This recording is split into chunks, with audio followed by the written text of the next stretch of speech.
Hello everyone, my name is Justina Paris and I welcome you all to this week's weekly wrap up. इस video में हम क्या करते हैं, हम इस हफ्ते के इंपॉर्टेंट करंट अफेयर्स इस वीडियो में आपको डिस्कस करते हैं, रिवाइज करते हैं। तो आपने जो भी डेली न्यूज एनालिसिस पढ़ा है इस हफ्ते, you will find this as a very very important tool to revise what you have done. तो संडे के लिए रिविजन के लिए दिया जाता है ताकि आपको अच्छे से याद रख सकते हो। You will understand the topics easier, faster, just in one go. Let's start with the first topic. पहला टॉपिक है कि हमने देखा था मंडे के दिन समराइज किया गया था कि AI इम्पैक्ट समिट जो हुआ।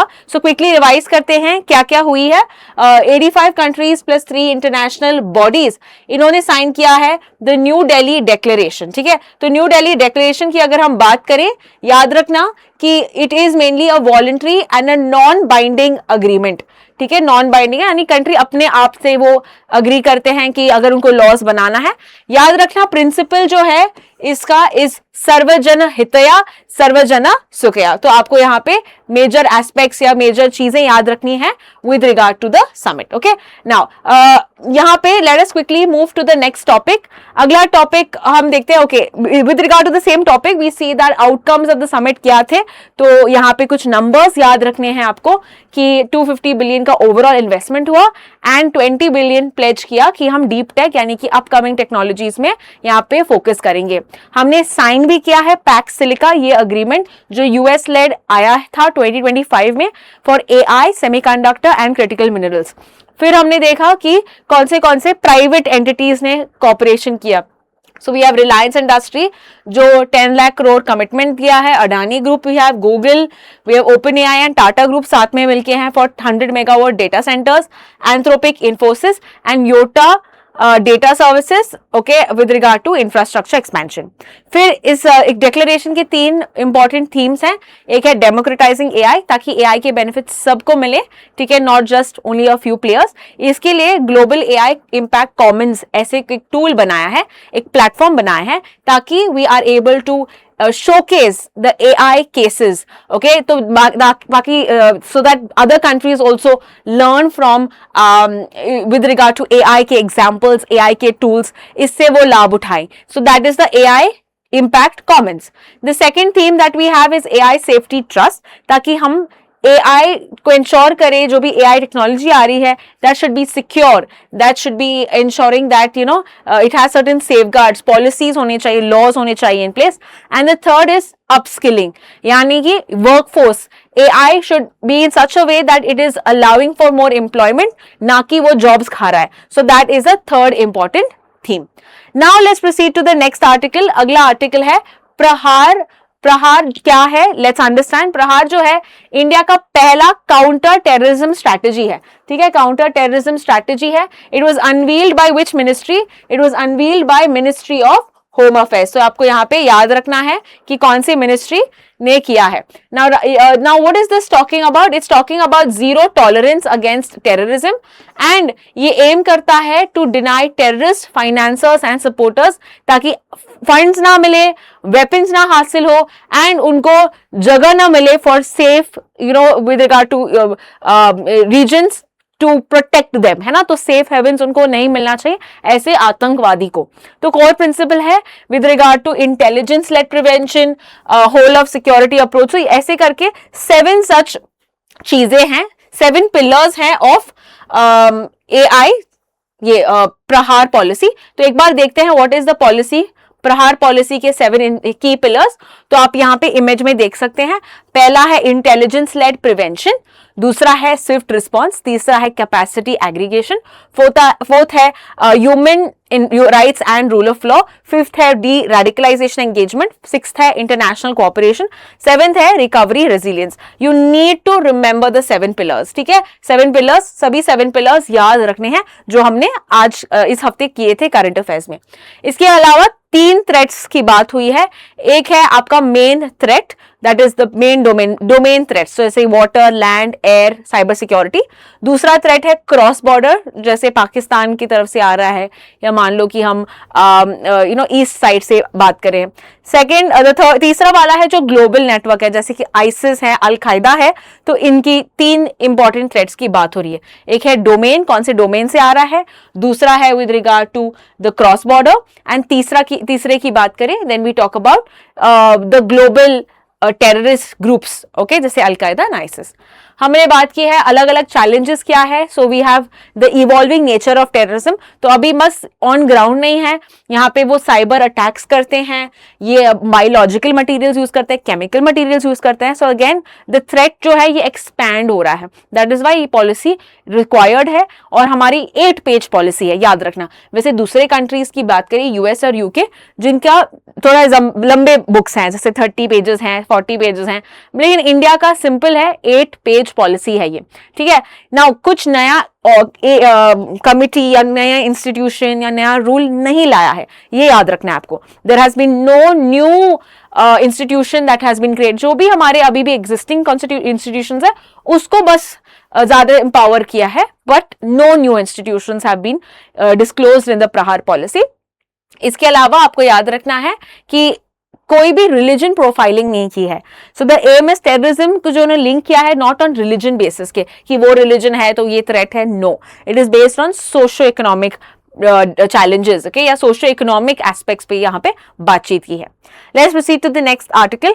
अगला आर्टिकल की अगर हम बात करें, it is with regard to कि हेल्थ मिनिस्ट्री ने स्टार्ट किया है वैक्सीनेशन कैंपेन। कौन सा वैक्सीन है ये? एचपीवी वैक्सीन है ये। एचपीवी वायरस से लड़ने के लिए वैक्सीन है ये। तो एचपीवी वायरस क्या है ये सब देखते हैं। एचपीवी वैक्सीन जो दिया जा रहा है that is going to be for 15-year-old girls, okay, तो याद रखना है ये, it is for 15-year-old girls. And हम देखते हैं कि पहले 90 दिन it will be given to age 14 years, and after 90 days it will be given to other eligible girls. And याद रखना, अगर आप चाहते हैं तो आप स्लॉट बुक कर सकते हैं फ्रॉम द यूविन पोर्टल। 8-19 इसीलिए सिलेक्ट किया गया है because it has long lasting strong protection before the exposure to HPV, so that is why it's more crucial कि इस एज ग्रुप को दिया जाएगा। याद रखना कि ये जो है बिल्कुल फ्री ऑफ कॉस्ट है और ये वॉलंटरी है, यानी जो चाहते हैं they can mainly choose to get this vaccine। ये कौन सा वैक्सीन उनको मिलेगा ये भी देखते हैं, what is the name of the vaccine, and हम देखते हैं some other important facts, जैसे कि पहला कंट्री जिसने ये किया है वो है Australia. So if they ask you this, remember Australia is the first country to introduce HPV vaccine, और ये इंट्रोड्यूस किया गया था 2007 लड़कियों के लिए, 2013 लड़कों के लिए। फर्दर एचपीवी यहाँ पे प्रेवलेंस कम हुआ है in the last 10 years, with in the 10 years। हम देखते हैं स्टेट्स में भी इंडिया ने स्टार्ट किया था, सिक्किम में पहला था जिन्होंने टॉक्ड अबाउट 95% कवरेज। दूसरे शहरों में भी हुआ है, कंट्रीज में, स्टेट्स में भी हुआ, जैसे पंजाब एंड दिल्ली, बट इनका जो था it was not an all state और ऑल यूनियन टेरिटरी अप्रोच। यहाँ पे it was only basic coverage, कुछ डिस्ट्रिक्ट्स को कवर किया था, not the whole of the state. तो होल ऑफ द स्टेट का आंसर यहाँ पे है सिक्किम। तो आपको यहाँ पे पूछा जा सकता है कि पहले कौन से स्टेट में आप देखते हैं कि एचपीवी वैक्सीन रोल आउट हुआ। अभी जानते हैं एचपीवी के बारे में। एचपीवी की अगर बात करें, the full form is human papilloma virus. ये जो है एक डीएनए स्ट्रैंड के डीएनए सर्कुलर स्ट्रैंड है ये, जहां पे ये अफेक्ट होता है। It's not a RNA type virus, it's a DNA type virus, okay. Further हम देखते हैं कि ये कैसे फैलता है, स्किन टू स्किन या सेक्सुअल कांटेक्ट की वजह से ये फैलता है, एसटीआईज यानी सेक्सुअली ट्रांसमिटेड इन्फेक्शंस। एंड हम देखते हैं कि इसके अलग अलग टाइप्स होते हैं, इनमें से जो 16 और 18 जो है टाइप वो कैंसर कॉज करता है। कौन सा कैंसर की बात कर रहे हैं हम? Cervical cancer. Cervical cancer mainly we say are found in women and it's the second most deadly cancer, okay. बहुत सारे lives are lost because of the cervical cancer. पहला अगर हम बात करें then it is with regard to breast cancer, तो वो that's the most deadly cancer in India, whereas cervical cancer is the second most deadly reason for cancers in women। अगला part अगर हम देखें कि ये कौन सा वैक्सीन है या इंडिया का कौन सा वैक्सीन है वो भी हम देखते हैं। सो फर्स्टली वी अंडरस्टैंड कि ये vaccination will be for fighting against what disease, तो आपको याद रखना सर्विकल डिजीज है and second most common cancer as हमने देखा है। फर्दर हम देखते हैं कि WHO के टारगेट्स क्या हैं, एंड मैं यहाँ पे आपको याद दिलाना चाहती हूँ कि ये जो वैक्सीन हम इस्तेमाल करने वाले हैं इनका नाम है गर्डासिल। ओके, और ये किसने बनाया है? The pharmaceutical is MSD pharmaceuticals, MSD pharmaceuticals, ठीक है। और इंडिया का खुद का वैक्सीन का नाम क्या है? It is Cervavac. और ये सर्वावैक किसने बनाया है? ये बनाया है serum institute of India. But याद रखना, सर्वावैक को WHO ने अभी तक अप्रूवल नहीं दिया है, WHO ने अप्रूवल नहीं दिया है, तो ये आपको याद रखना है, ठीक है ना। कमिंग टू अंडरस्टैंड, WHO का टारगेट क्या है सर्विकल कैंसर को एलिमिनेट करने के लिए? तो टारगेट है 90 70 90।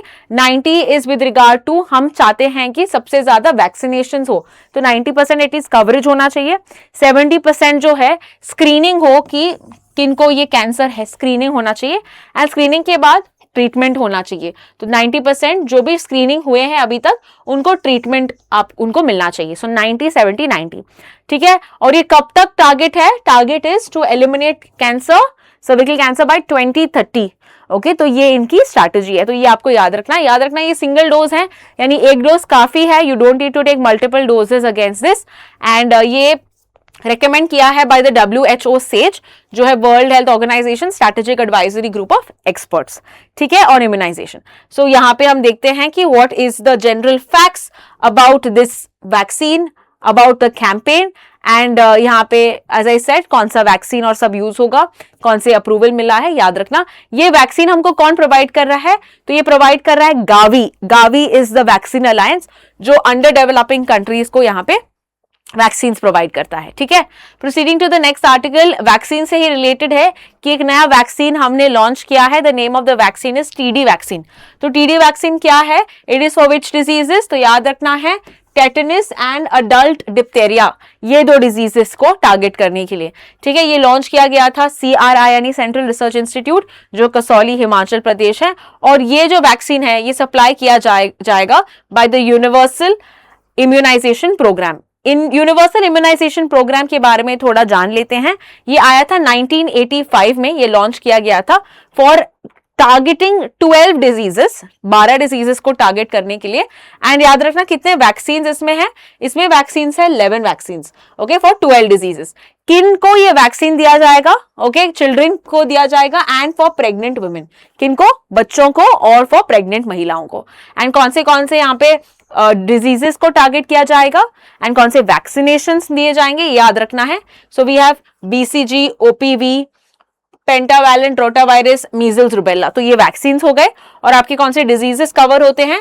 Tuberculosis, diphtheria, pertussis, tetanus, polio, hepatitis B, pneumonia, meningitis, measles, rubella, Japanese encephalitis and rota virus. तो आपको ये नाम थोड़े देखने पड़ेंगे। ऐसे क्वेश्चन आ सकता है कि which of the following diseases is not covered under the universal immunisation programme, ऐसे क्वेश्चन आ सकते हैं, ठीक है। अभी एक और मिशन भी है गवर्नमेंट का। What is the name of the mission? जल्दी से देखते हैं। इट इज मिशन इंद्रधनुष। ये वैक्सीनेशन के ही रिलेटेड है, तो याद रखना मिनिस्ट्री ऑफ हेल्थ ने इसको लॉन्च किया है ताकि इम्यूनाइजेशन कवरेज बढ़ा सके, वैक्सीनेशन को बढ़ा सके, मतलब वैक्सीनेशन लोगों तक पहुंचा सके। नाउ कितना परसेंटेज चाहते हैं कि हम कवरेज करें? एटलीस्ट 90%। तो ये याद रखना है कि 90% कवरेज चाहते हैं हम इंडिया में with regard to vaccine, right. हम देखते हैं कि this is going to be targeting the high risk disease districts as well as the under served population, मतलब जो पुअर डिस्ट्रिक्ट्स हैं उनको ये दिया जाएगा, और अनवैक्सीनेटेड, पार्शली वैक्सीनेटेड बच्चों को ही दिया जाएगा। Again this is for children and for pregnant women. जो चिल्ड्रन है 2 साल के अंदर वाले बच्चों को यहाँ पे दिया जाएगा इसको यहाँ पे। और पहले सिर्फ 7 वैक्सीन कवर थे यहाँ पे, that's why it was called mission Indradhanush. But अभी हम देखते हैं कि 12 ऐसे डिजीजेस कवर होता है, just like the universal immunisation programme. तो आपको याद रखना है यहाँ पे इसको अपस्केल किया है, इंटेंसिफाई किया है। So this was with regard to mission Indradhanush. Let us proceed to the next article. Okay, the next article is with regard to the name change of Kerala to Keralam. Now इसके लिए मैंने already एक video separately बनाया है with regard to the necessary information. So let's not waste time and हम बस basics देखते हैं कि क्या हुआ है अभी। We see that Kerala को नॉड मिला है यूनियन कैबिनेट से to change the name to Keralam. तो यहाँ पे अभी इसके बाद क्या होगा? अभी प्रेसिडेंट के पास होगा, प्रेसिडेंट वापस से यहाँ पे स्टेट असेंबली को के ओपिनियंस पूछेगी एंड पार्लियामेंट में ये बिल प्रेजेंट करेगी। पार्लियामेंट फिर वोटिंग करेगा किस मेजोरिटी से, सिंपल मेजोरिटी से, एंड देन जब पार्लियामेंट में वोटिंग सक्सेसफुल होगा फिर जाएगा ये प्रेसिडेंट के पास फॉर असेंट, और असेंट मिलने के बाद हम देखेंगे कि नोटिफाई होगा कि यस द नेम चेंज होगा है। तो ये सब पूरा मैंने ऑलरेडी कवर किया है दूसरे आर्टिकल में, so I feel you should watch that because that is a more detail 25 minutes का ये वीडियो है विच इज इंपॉर्टेंट। क्वेश्चंस आ सकते हैं because not every we don't see it very common कि नेम्स चेंज होते हैं स्टेट के, है ना, तो आप वो वीडियो में अच्छे से देख लीजिए। चलो proceeding to the next article. Prime minister Narendra Modi जो हम देखते हैं कि 2 डे विजिट पे गए थे इजराइल में, एंड हम देखते हैं ही एड्रेस द नेसेट। नेसेट क्या होता है, इजराइल की पार्लियामेंट है। प्राइम मिनिस्टर का नाम क्या है इजराइल का, बेंजामिन नेतन्याहू, और उनके प्रेसिडेंट का नाम भी याद रखना, आइजैक हेर्जोग। ओके, तो यहाँ पे नाम याद रखना है बिकॉज यहाँ पे हमारे प्राइम मिनिस्टर उनसे मिले हैं। So let's understand some basics about कौन से ग्रुपिंग्स, इंडिया और इजराइल दोनों पार्ट है, इंडिया इजराइल की रिलेशंस के बारे में, ये सब थोड़ा हम रिवाइज करते हैं, ठीक है। So starting with India voted against the partition of Palestine. अगर हम बात करें so they were against the partition 1947। Later on हम देखते हैं 1950 में हमने इजराइल को रिकॉग्नाइज किया, बट हम ज्यादा उनके साथ डिप्लोमेटिक रिलेशनशिप नहीं किए। Why? Because we wanted to show solidarity also, because हम देखते हैं अरब वर्ल्ड जो है यहाँ पे पैलेस्टीन को सपोर्ट कर रही है, इंडिया में भी बहुत सारे मुस्लिम्स हैं, है ना, तो that is why we wanted to maintain और kind of balance our relationships. Further over time diplomatic relations establish हुए 1992 में। इजराइल ने भी हमको मदद की मेनली इन वेरियस वॉर्स, जैसे कि अगर हम इंडो चाइना वॉर की बात करें या अगर हम कारगिल वॉर की बात करें, इजराइल ने हमको बहुत यहाँ पे सपोर्ट किया है बाय गिविंग अस मिसाइल्स। हम देखते हैं कि 2017 में फर्स्ट एवर विजिट हुआ by an Indian prime minister right to Israel. हम देखते हैं कि this is why we describe a relation as strategic partnership, लेकिन अभी हम इसको कहते हैं स्पेशल स्ट्रैटेजिक पार्टनरशिप। इसको और भी हमने ऊंचा कर दिया है और भी हमने हायर कर दिया है। फर्दर हम देखते हैं इंडिया स्टैंड क्या करता है with regard to the recent Israel Palestine issue, जो कॉन्फ्लिक्ट हुआ था अक्टूबर 7, 2023 से। हम देखते हैं कि इंडिया बोलता है कि हाँ 2 स्टेट होने चाहिए, एक है पैलेस्टीन और दूसरा इजराइल, ताकि आपस में यहाँ पे झगड़ा ना हो, यहाँ पे वॉर ना हो, यहाँ पे लाइव्स ना लॉस्ट हो। फर्दर ये अपने रिलेशंस ट्रीट करता है सेपरेटली एंड इंडिपेंडेंटली, जिसको हम डी-हाइफेनेट कहते हैं। ऐसे रिलेशंस को डी-हाइफेनेट करते हैं। डी-हाइफेनेशन का मतलब क्या है, हम पहले क्या करते थे जब इजराइल शिफ्ट जाते थे विजिट पे, we would have a stop at Palestine, एक स्टॉप करते थे, पैलेस्टीन के लीडर से मिलते थे। So we used to treat them like okay ठीक है दोनों एक साथ, बट अभी ऐसा नहीं है। रिसेंटली 2017 में जब हमारे प्राइम मिनिस्टर गए थे विजिट के लिए to Israel, he did not stop in Palestine, जिससे हमको ये बताता है कि हम दोनों कंट्रीज को सेपरेटली ट्रीट करते हैं। अपार्ट फ्रॉम दैट हम देखते हैं कि गाजा पीस इनिशिएटिव, ये यूएन का एक इनिशिएटिव है, इसको हम पीस फ्रेमवर्क जहां पे एंडोर्स करता है यूनाइटेड नेशन सिक्योरिटी काउंसिल। ये एम करता है cease fire, D escalation and humanitarian relief and long term political settlement. वैसे ही हमने देखा है board of peace, board of peace भी याद होगा, ये किसका इनिशिएटिव है, यूएस लेड इनिशिएटिव है, ये यूएस चेयर करता है। रिसेंटली इनॉग्रल मीटिंग भी हुआ था जो हमने पिछले हफ्ते देखा था, राइट, जो इंडिया ने ऑब्जर्वर जिससे पार्टिसिपेट भी किया था।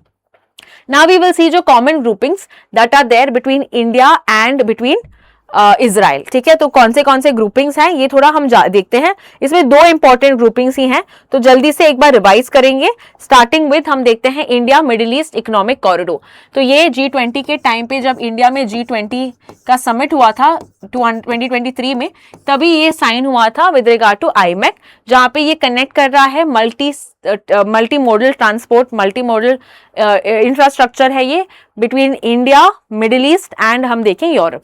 तो ये जो कॉरिडोर है ये इजराइल होके जाता है, और इजराइल का कौन से पोर्ट जाता है, ये Haifa port. Name of Israel port is Haifa. तो इंडिया इजराइल यहाँ पे दोनों कंपोनेंट्स हैं इस पर्टिकुलर कॉरिडोर के। उसके अलावा वी हैव I2U2 ग्रुपिंग जो है बिटवीन 4 मेंबर्स, वो है India, Israel, UAE and US। I2U2, ठीक है, तो ये भी चाहता है for regions like connectivity, digital public infrastructure and for food production। तो ये हुआ अपना 2 groups। Let us now proceed to the next article। अगला आर्टिकल की अगर हम बात करें, it is with regard to the nature of India and US trade relationships.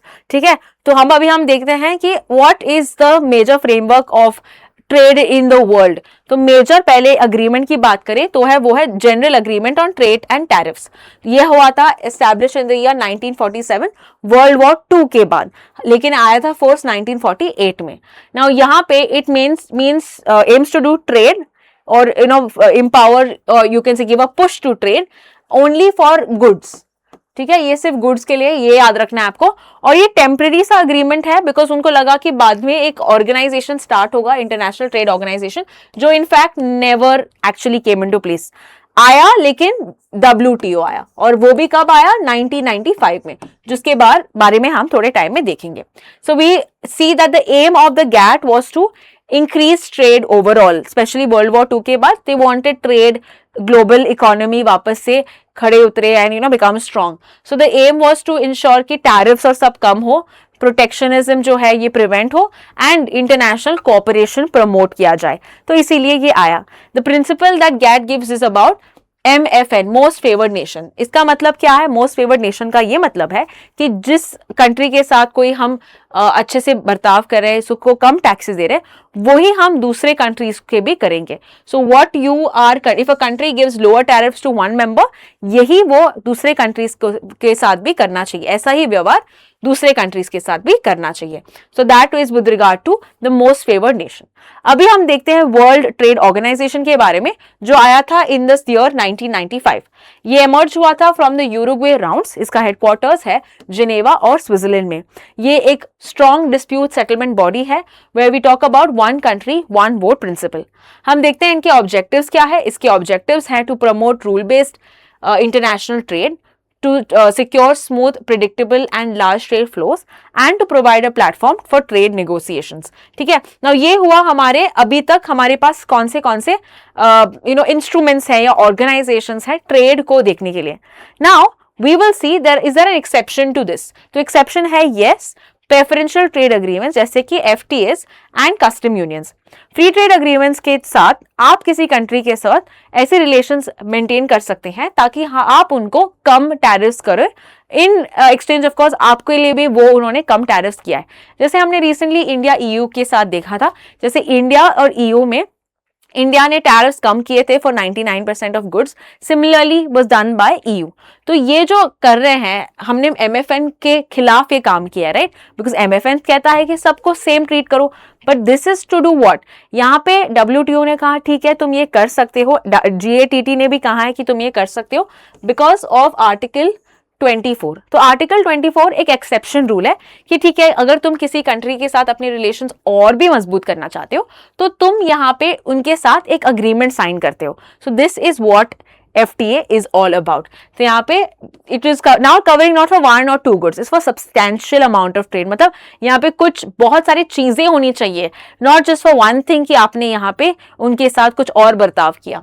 Further custom unions क्या होते हैं? जो CUs हैं, कस्टम यूनियंस हैं, ये ग्रुप ऑफ कंट्रीज के लिए, मान लो कि बहुत सारे कंट्रीज हैं यहाँ पे, ठीक है, तो यहाँ पे ये कंट्रीज के लिए एक कॉमन पॉलिसी होगी, that's why it called as custom union. ठीक है, it will be a common policy with any other country. तो जैसे तुमने इसके साथ व्यवहार किया वैसे ही तुमने बाकी के कंट्रीज के साथ भी वैसा ही व्यवहार करना चाहिए।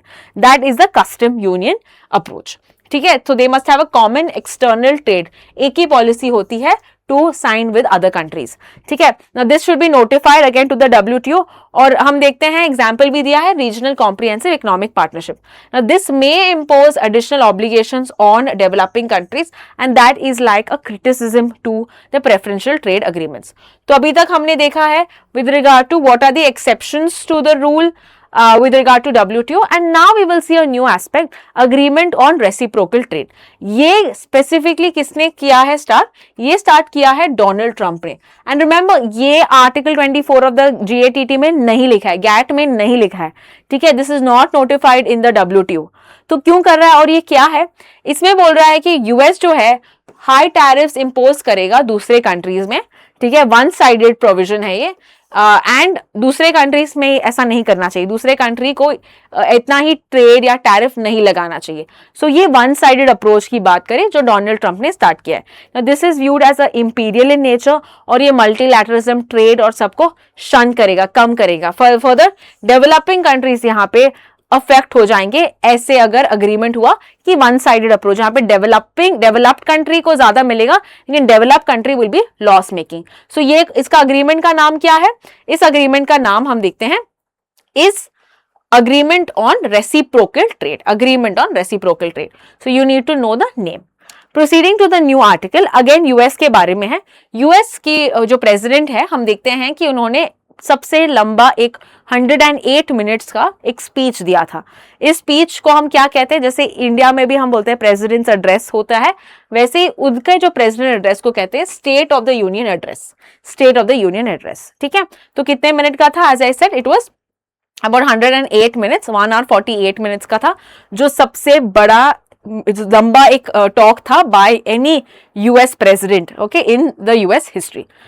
और ये जो टॉक होता है, ये जो एड्रेस होता है, it is mainly in a joint session. ठीक है, सो यहाँ पे एनुअल एक ऑब्लिगेशन होता है by the US president to report on the conditions of the nation, और ये जॉइंट सेशन दोनों जो हाउसेस होते हैं, जैसे इंडिया में लोकसभा राज्यसभा दोनों यहाँ पे मिलके इनको एड्रेस किया जाता है। इंडिया में क्या होता है, इंडिया में भी ऐसा ही प्रेसिडेंट्स एड्रेस होता है, जहाँ पे द्रौपदी मुर्मू यहाँ पे एड्रेस करेगी टू द पार्लियामेंट के जॉइंट सेशन में, either in the first session after every general election, so main जो इलेक्शन होते हैं उसके बाद, या at the start of each budget session. Okay, so further it is constitutionally mandated, और ये कहाँ पे लिखा है? हमारे संविधान के आर्टिकल 87 में लिखा है। Proceeding to the next article, अगला आर्टिकल की बात करें, we talk about independence of judiciary. तो रिसेंटली हमने देखा था कि क्लास 8 के टेक्स्ट बुक में ओके करप्शन इन जुडिशरी का एक टॉपिक बताया था, तो जिसके कारण हम देखते हैं हमारे chief justice of India that is Suryakant ji, इन्होंने यहाँ पे रिपोर्ट किया कि ये कैसे तुम करप्शन के बारे में यहाँ पे लिख सकते हो, बिकॉज यहाँ पे we also talk about independence of judiciary. So ये एनसीईआरटी के बारे में करप्शन रिमार्क के वजह से हम देखते हैं सो मोटो केस लिया गया था बाय सुप्रीम कोर्ट, यानी खुद से उन्होंने केस लिया कि you can't talk about the judiciary in a wrong, ये कंटेम्प्ट ऑफ कोर्ट यहाँ पे हुआ है, यू टॉकिंग इल और talking bad about the supreme court and talking about corruption in judiciary. तो यहाँ पे in this case we also understand about some core concept, जैसे कि इंडिपेंडेंस ऑफ जुडिशरी, इसका मतलब क्या है? It means the judiciary is free from intervention, अगर हम एग्जीक्यूटिव, लेजिस्लेचर और political pressure, you can't interfere with the matters of the judiciary. हम देखते हैं जुडिशरी जो जजेस decide cases impartially based on the constitution and law, okay, इसीलिए उसके उनको इंडिपेंडेंस होना चाहिए, it should not be easily affected by what is happening, है ना, नहीं तो क्या है, it will not perform its role better। Further judicial जो इंडिपेंडेंस है, ये basic structure of the constitution में भी बताया है। बेसिक स्ट्रक्चर डॉक्ट्रिन कौन से केस में आता है, मुझे जल्दी से कमेंट सेक्शन में बताओ। Basic structure of the constitution, ये जो इनोवेटिव प्रिंसिपल डॉक्ट्रिन आया, ये कौन से केस से निर्माण हुआ? Please use the comment section and answer. Further हम देखते हैं, एज आई सेड क्लास 8 की टेक्स्ट बुक्स में इसके बारे में बताया था कि जुडिशरी में करप्शन है, backlog of cases, adequate, so all this was mention. Okay, so this will head to concern over institutional reputation, उनका जो रेपुटेशन है इसको अफेक्ट कर रहा है, जुडिशरी के रेपुटेशन को अफेक्ट कर रहा है, और पब्लिक का भी कॉन्फिडेंस जो है जुडिशरी में इसको अफेक्ट कर रहा है। So that is why supreme court ने बोला कि this is undermining our authority, और ऐसा यहाँ पे बच्चों को यहाँ पे लिखना नहीं चाहिए टेक्स्ट बुक्स में। फर्दर हम देखते हैं कि इश्यूज क्या है currently in the judicial system.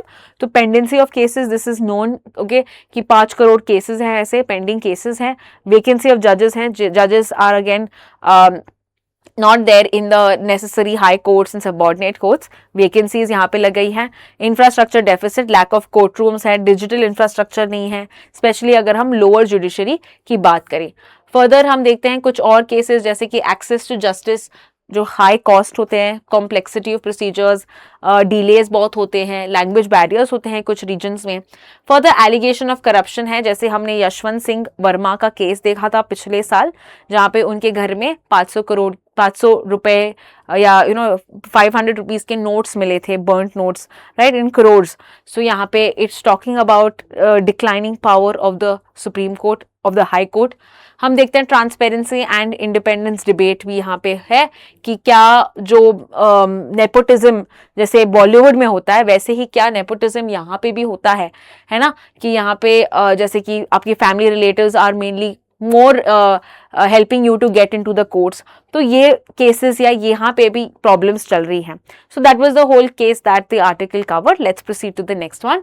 हम देखते हैं एक नया लॉ अभी, लेकिन मिनिस्ट्रीज या डिपार्टमेंट्स, 39 मिनिस्ट्रीज एंड डिपार्टमेंट्स यहाँ पे अभी भी इसमें डिस्कशन कर रही है. ठीक है, यहाँ पे कंसल्टेशंस हो रहे हैं, तो अभी तक यहाँ पे होल्ड पे रखा है. सो what is this new bill, एक बार रिवाइज करते हैं. इसको कहते हैं विकसित भारत शिक्षा अधिष्ठान. याद होना होगा ये. So what is the aim of it? It is to overhaul India's higher education regulatory framework.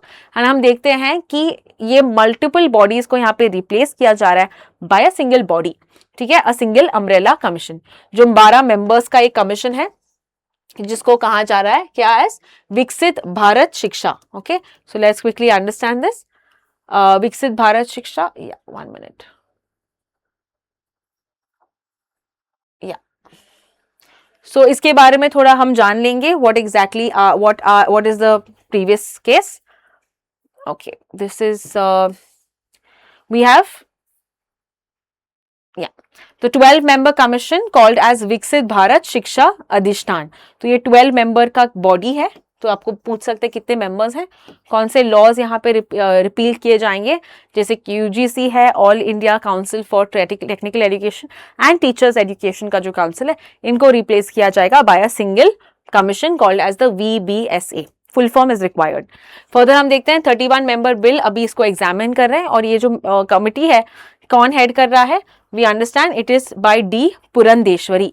Okay, तो आपको यहाँ पे कुछ बेसिक्स याद रखने हैं. नाउ वी विल सी कि what are the other specifications given under this bill. तो हम देखते हैं यूजीसी, और इसके बारे में भी हम थोड़ा देखते हैं.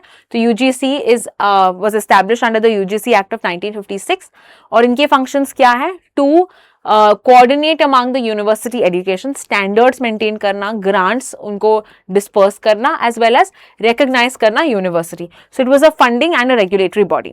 अगर हम देखें all India council of technical education, ये आया था 1987 में, और हम देखते हैं कि ये रेगुलेट करता है engineering, management, technical education. Okay, so pharmacy, अगर हम आर्किटेक्चर की बात करें, तो ये अगर नए कुछ इंस्टीट्यूशंस को आने हैं, so they need to get approved by this AICT. तो ये quality education specially technical aspects में कवर करता है. Then we have the teacher education का काउंसिल, जो आया था 1993 में, और ये रेगुलेट करता है टीचर एजुकेशन इंस्टीट्यूशंस को. ओके, ताकि क्वालिफिकेशन क्या होनी चाहिए, minimum qualification for teachers, recognition grant करना. याद रखना, मेडिकल एंड लीगल जो है इनके सेपरेट रेगुलेटर्स हैं, वो यहाँ पे नहीं आते. We have the bar council of India for that and the national medical commission for that. Okay, so ये इनके अंदर नहीं आएंगे. Proceeding to the next one. Recently हमारे प्राइम मिनिस्टर ने एक मीटिंग होल्ड किया था फॉर कैफे रिफॉर्म्स. अब ये कैफे क्या है? Cafe is not related to coffee, it is mainly corporate average fuel efficiency. तो आपको यहाँ पे नाम याद रखना है, कैफे. ओके, कैफे नॉर्म्स जो है, दे आर मेनली व्हाट, ये एक बेसिक लिमिट सेट करते हैं फॉर द एवरेज कार्बन जो पैसेंजर व्हीकल देता है. ओके, एवरेज जो कार्बन डाइऑक्साइड एमिशंस की बात करें, जो पैसेंजर व्हीकल्स देता है, mainly sold by a manufacturer. Okay, तो जैसे हमारे बहुत सारे कंपनीज है, हुंडई है, होंडा है ना, किया है. तो यहाँ पे जो कितना एमिट करता है एक passenger vehicle, that is mainly regulated under the cafe norms. Now ये इंश्योर करता है कि फ्यूल एफिशिएंटली यूज हो एंड कार्बन एमिशंस कम करना है, right, because carbon emissions are a grave problem. Because अगर हम देखें global warming, green house gas emissions okay के कंपोनेंट्स हैं ये, तो हम देखते हैं कि इसको हमको कैसे ना कैसे कम करना है.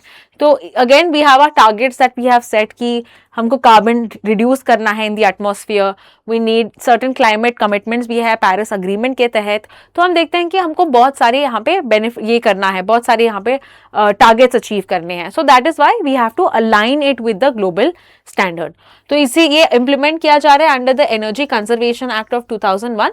और ये कौन इम्प्लीमेंट करते हैं? ये इम्प्लीमेंट किया जा रहा है by the bureau of energy efficiency, जो 2016 में आई थी। तो आपको यहाँ पे बेसिक फैक्ट्स याद रखते हैं अबाउट कैफे। नाउ कैफे जो है ये तीसरा वाला नॉर्म्स है। तो इनफैक्ट नंबर 1 भी आया था, नंबर 2 भी था, and now we are going to see number 3। Okay, so 3 पे अभी चर्चा चल रही है। सो नंबर 1 आया था 2017 में, this is the first phase. Then we saw cafe 2 which came in 2022। Okay, and थोड़ा स्ट्रिक्टर था एज कंपेयर टू कैफे 1। अभी कैफे 3 प्रपोज किया है जो 2027 में होगा, and it is to further tighten the emission limits under discussion further, no final yet decision is left. ये और भी थोड़ा स्ट्रिक्ट होगा।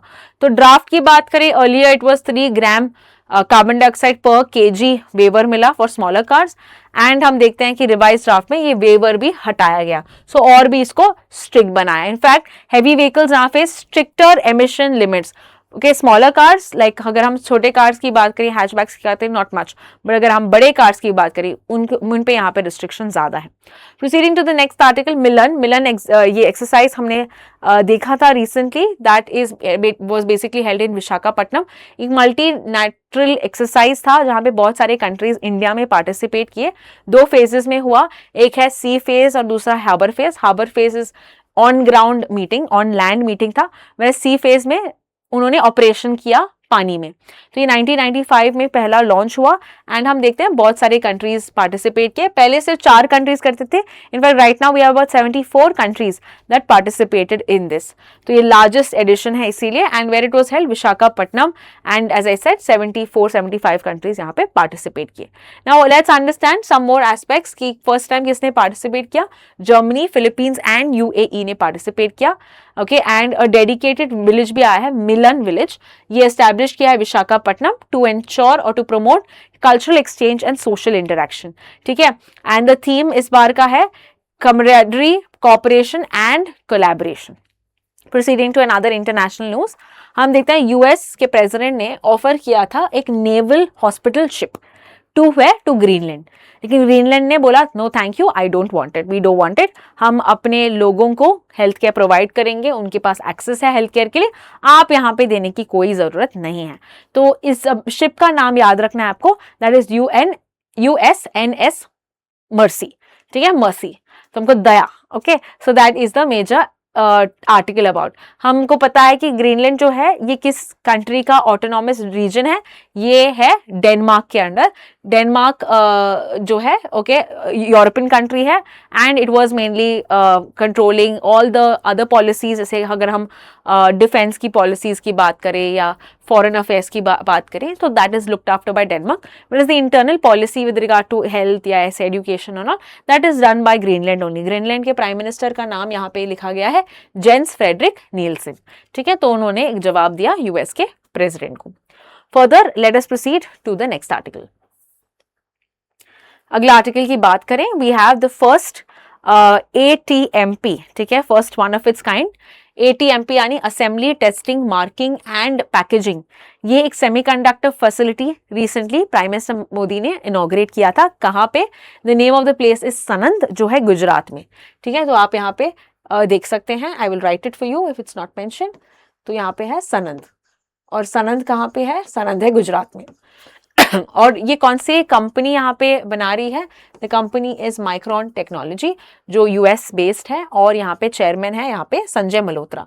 ठीक है, 2 फेजेस में होगा। इससे क्या होगा? AI इंफ्रास्ट्रक्चर बूस्ट होगा। सेमीकंडक्टर्स इस्तेमाल किए जाते हैं in various electronic devices, electronic chips. हम देखते हैं EVs की बात करें, रिन्यूएबल्स की बात करें, it's a very important component. तो अगर हम इसको डेवलप करेंगे यहाँ पे इंडिया में ही हम प्रोड्यूस करेंगे, we will not be requiring to import these chips, जैसे हम चाइना ताइवान से पहले करते थे, दैट इज नॉट रिक्वायर्ड, है ना। तो ये इसीलिए this is going to be a very good initiative by India under the Indian semiconductor mission. Indian semiconductor mission which is launch in the year 2021। ये ministry of electronics information technology के अंदर आता है, जिसके लिए 76,000 करोड़ का आउटले दिया है।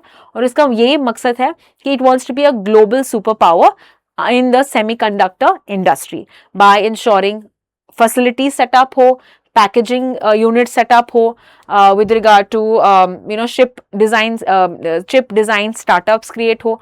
तो इसीलिए ये यहाँ पे एक बहुत ही अच्छा इनोवेशन है by under the India semiconductor mission. और इस बजट में 26-27 के बजट में हमने इसको 2.0 किया है, यानी इसको अपग्रेड भी किया है by increasing its strength, okay, by empowering this even further. इसका अगला आर्टिकल हम देखते हैं with regard to road safety. Road safety के लिए हम देखते हैं 4 important aspects. Rajasthan, Kerala, Tamil Nadu and Assam, इस 4 स्टेट्स में क्या किया है, यूनाइटेड नेशंस ने लॉन्च किया है अ safety project, okay, safety project, road safety project. तो 4 स्टेट कौन से, ये आपको बिल्कुल ध्यान देना है। इंप्लीमेंट किया जा रहा है by the United Nations residence coordination office, और इसका मेन ऑब्जेक्टिव है capacity building and to have effective safety action plans, road facilities को कम करना है। ना इसमें आपको याद रखना है कि वर्ल्ड ने एक टारगेट मेंशन किया है for reducing the deaths, road deaths. आपने देखा होगा बहुत सारे एक्सीडेंट्स होते हैं। सो योर टारगेट है decade for action is with regard to 2021 to 2030, और गोल यही है to reduce it at least by 50% by 2030। तो हमको क्या करना है, road accidents and road deaths को 50% से कम करना है बाय 2030। अगला आर्टिकल है DGCA के नए रिफॉर्म्स के बारे में, जो नए लॉज लेके आए, नॉर्म्स लेके आए। तो अभी क्यों लेके आए, बिकॉज बहुत सारे डिलेड चल रहे हैं रिफंड, इनकरेक्ट रिफंड, तो बहुत सारे कंप्लेंट्स मिले थे DGCA को, इसीलिए एक्टिंग अपॉन इट उन्होंने चेंजेस किए हैं। तो रिफंड टाइमलाइन क्या है, अभी आपको याद रखना है, रिफंड टाइमलाइन है विद इन 14 डेज रिफंड मुझे मिलना चाहिए। फर्दर हम देखते हैं लुक इन विंडो जो है, अर्लियर इट वाज 24 आवर्स, अभी 48 आवर्स के अंदर आप कैंसिल और सब कर सकते हैं। Further eligibility for look in जो है, ये सभी बुकिंग्स के लिए था पहले, अभी सिर्फ अगर आपने मेन एयरलाइन से डायरेक्टली बुक किया है तो ही आपको यहाँ पे मिलेगा।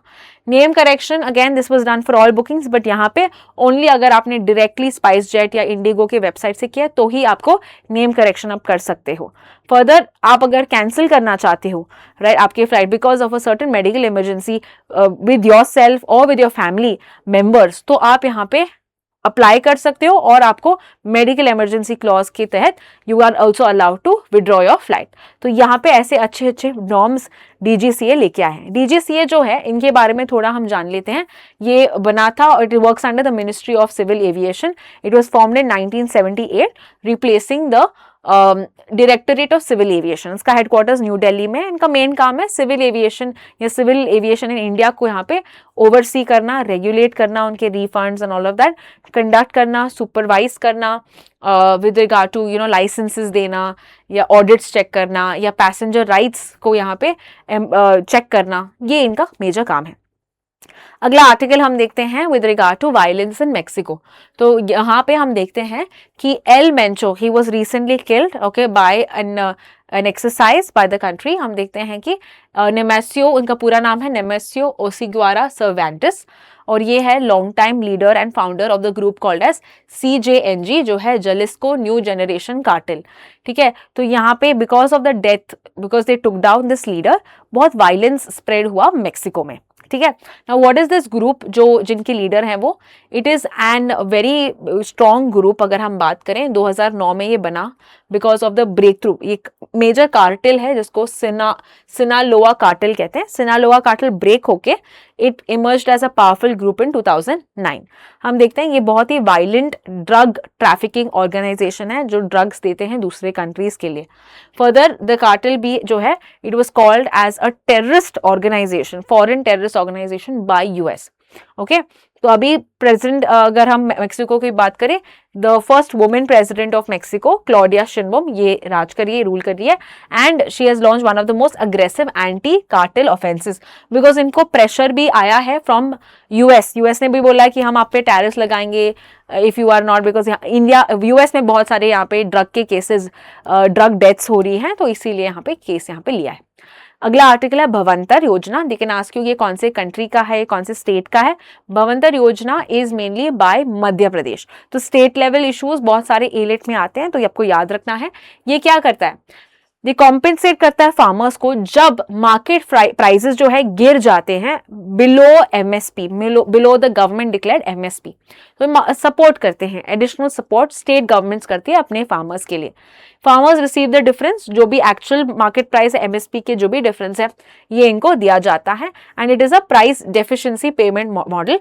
यहाँ पे डायरेक्ट उनको प्रोक्योरमेंट, डायरेक्ट यहाँ पे फार्मर सब खरीद नहीं रही है राइस, उनको पैसे बस दिया जा रहा है। ओके, जो भी डेफिसिट प्राइस है वो दिया जा रहा है। एमएसपी ये कौन डिक्लेयर करता है, ये union government, central government declare करती है फॉर सर्टेन क्रॉप्स। ओके, 22+1 हम देखते हैं कि it will ensure certain income security for the farmers. तो भवंतर जो है ये क्या करती है, जैसे एमएसपी में क्रॉप्स लेती है गवर्नमेंट, राइट, यहाँ पे हम देखते हैं they are mainly only compensating the price difference, they are not taking the crops, ये यहाँ पे different है। The next article we have C Rajagopalachari. Okay, तो C राजागोपालाचारी का बस्ट यहाँ पे इंस्टॉल किया है, removing a colonial age figure, जो है एडविन ल्यूटेंस। तो इनके बारे में देखते हैं कि एडविन ल्यूटेंस कौन थे और अभी C राजागोपालाचारी कौन है। ठीक है, तो basic introduction, full form is Chakravarti Rajagopalachari, इसलिए C राजागोपालाचारी, उनको शॉर्ट फॉर्म में राजा जी भी कहते हैं। He was the last governor general of India, that is why this is important, and in fact he is the only Indian to be the governor general। और ये कब बने, इंडिपेंडेंस के बाद ही बने थे, तो 1948 में टू 1950, बिकॉज उसके बाद गवर्नर जनरल वाला टर्म हट गया था इंडिया से और टर्म आया था प्रेसिडेंट। प्रेसिडेंट हमको पता है राजेंद्र प्रसाद थे, who was the first president of India, right? Now, Edwin Lutyens कौन थे? We understand he is the British architect, जिन्होंने आर्किटेक्चरल डिजाइन किया है with regard to the viceroy's house, जिसको हम राष्ट्रपति भवन कहते हैं, and he also design the India gate. तो इनका कॉन्ट्रीब्यूशन कहां पे था? आर्किटेक्चर पे था, राइट? हम देखते हैं the basic governor generals and viceroys of India.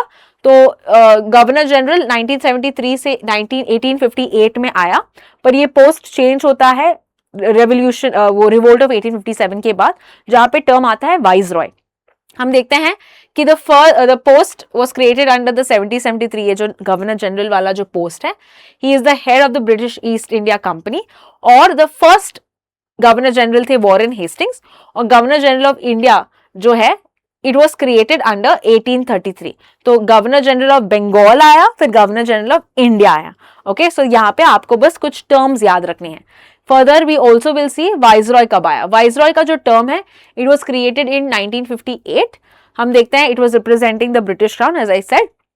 हम देखते हैं the first one was Canning and the last one was Mountbatten. Okay, और governor general of independent India की बात करें तो first governor general of independent India was Mountbatten, and the only and the last governor general of India was C Rajagopalachari. India became a republic on 26 January 1915 and governor general का जो post था, जो पद था, वो चला गया, and then we had the term president. The next article is with regard to an international body called as the International Energy Agency. International Energy Agency बन जाती है 1974 में with the headquarters in Paris, okay, France. It is an intergovernmental organisation जहां पे बहुत सारे countries आपस में आते हैं, and it was also created because 1973 में ऑयल क्राइसिस होते हैं, राइट? ऑयल क्राइसिस की वजह से यहाँ पे हम देखते हैं this body was created. The crisis triggered an oil embargo during the योम Kippur war as well, and हम देखते हैं 17 मेंबर कंट्रीज यहाँ पे बनाती हैं the IEA। Further the main objective क्या था? ताकि स्टेबिलिटी मेंटेन हो of the oil supplies. Okay, we should not have shortages of oil supplies, इसीलिए ये बॉडी बनी थी।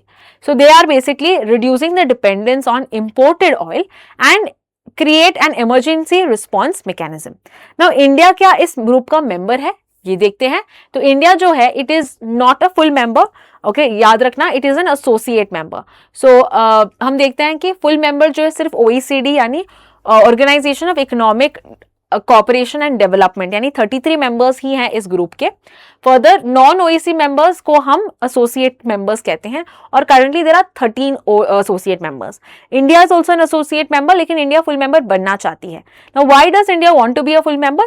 ताकि वो डिसीजन मेकिंग में यहाँ पे राइट्स उनको मिले, इन्फ्लुएंस करे ग्लोबल एनर्जी पॉलिसी, एंड यहाँ पे एक्सेस करे स्ट्रैटेजिक डेटा एंड प्लेटफॉर्म्स, इसीलिए वो बनना चाहती। सो याद रखना आईईए में इंडिया का रोल क्या है एज एन एसोसिएट मेंबर। फिर हम देखते हैं अफगानिस्तान पाकिस्तान कॉन्फ्लिक्ट में क्या चल रहा है।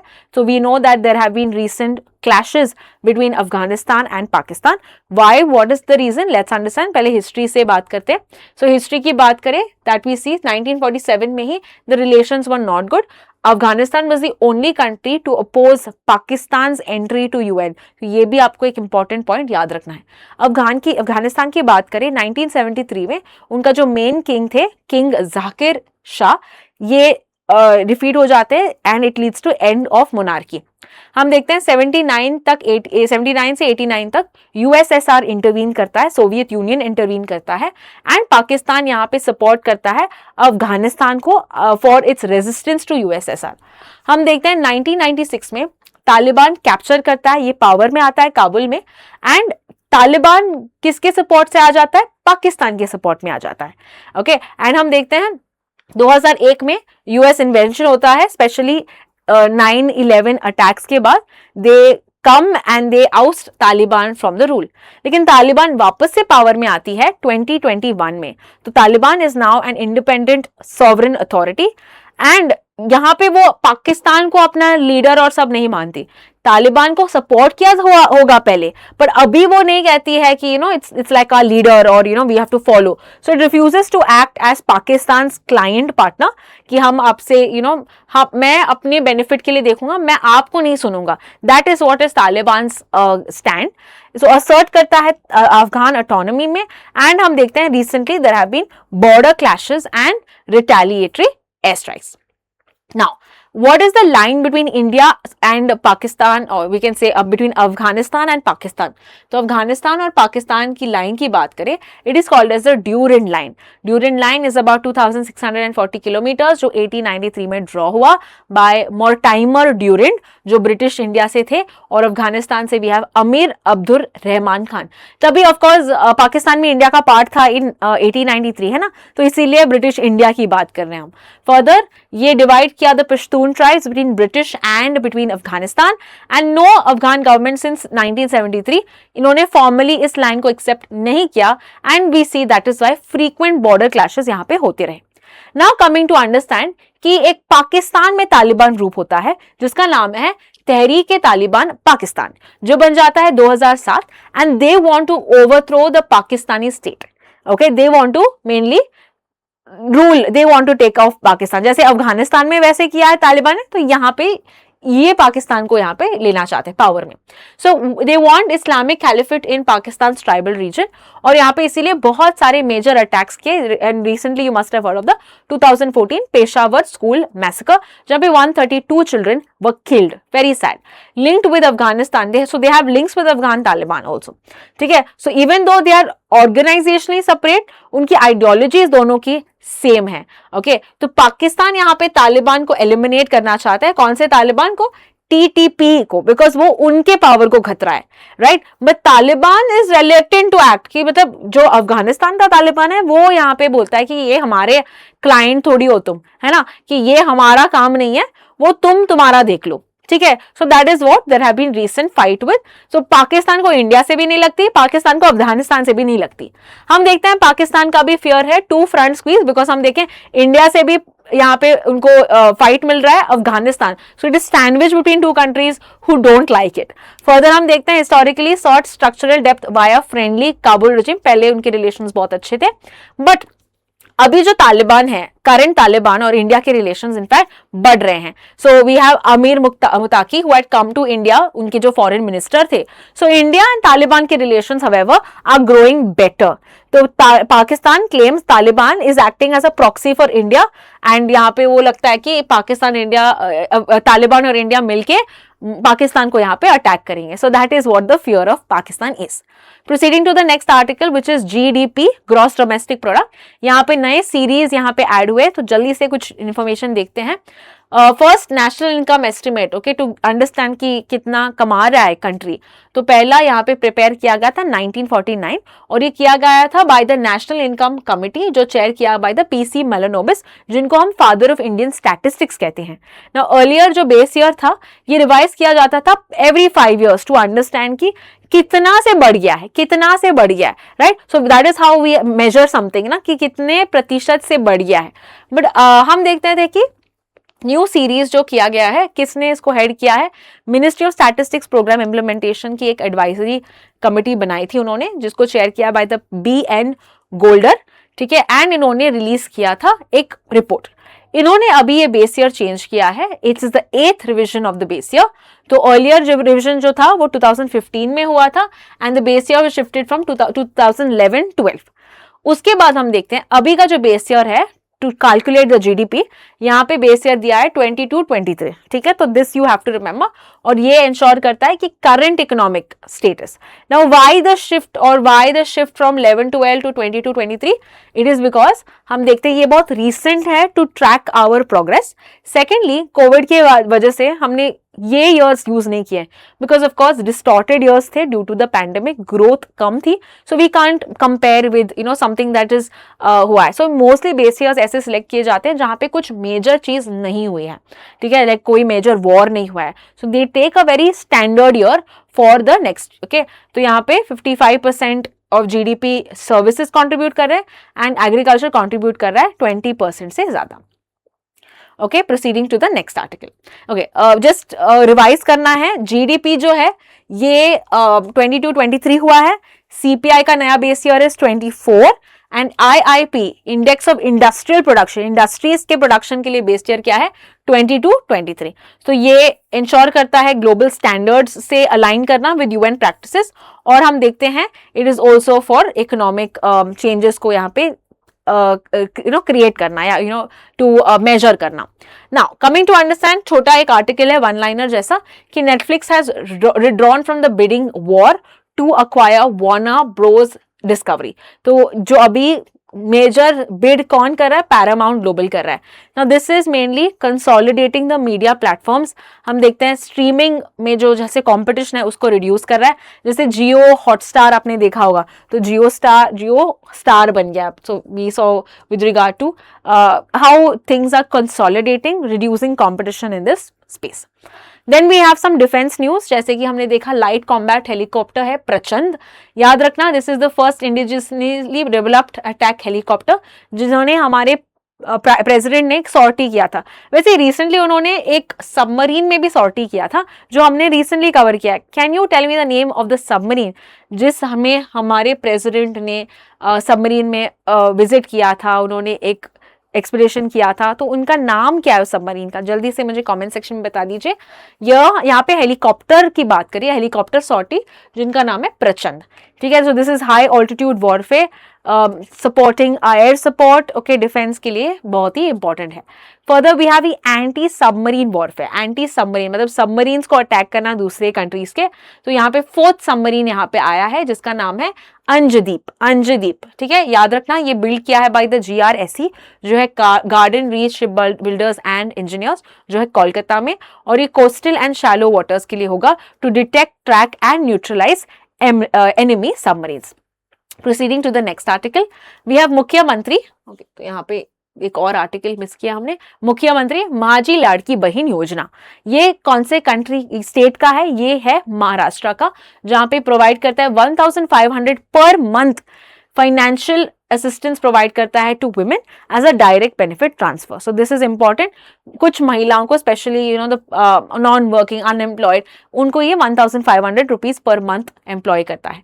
नाउ दूसरे स्टेट्स के भी ऐसे ही कुछ हैं, तो याद देखते हैं. मध्य प्रदेश की है लाडली बहना, कर्नाटका का है गृह लक्ष्मी स्कीम, तमिलनाडु में है कलाइनगर मगालीर उर्मय तोगाई, वेस्ट बंगाल में है लक्ष्मीर भंडार, दिल्ली में प्रपोज किया है महिला सम्मान स्कीम एंड छत्तीसगढ़ में मथारी वंदन योजना. तो आपको यहाँ पे नेम्स याद रखने हैं, मैच द फॉलोइंग भी आ सकता है. Then we have parliamentary friendship groups, ये रिसेंटली बनाया गया है to strengthen inter parliamentary cooperation, मतलब कंट्रीज के अंडर है ये ग्रुप्स, फ्रेंडशिप ग्रुप्स बनाया है, so that we are able to have a friendly dialogue, cooperation and legislative dialogue with more than 60 countries. तो ये फैसिलिटेट करेगा regular dialogue, exchange of practices, cooperation on trade, technology, culture, etc. And यहाँ पे spectrum होगा for political leaders that are now a part of the group.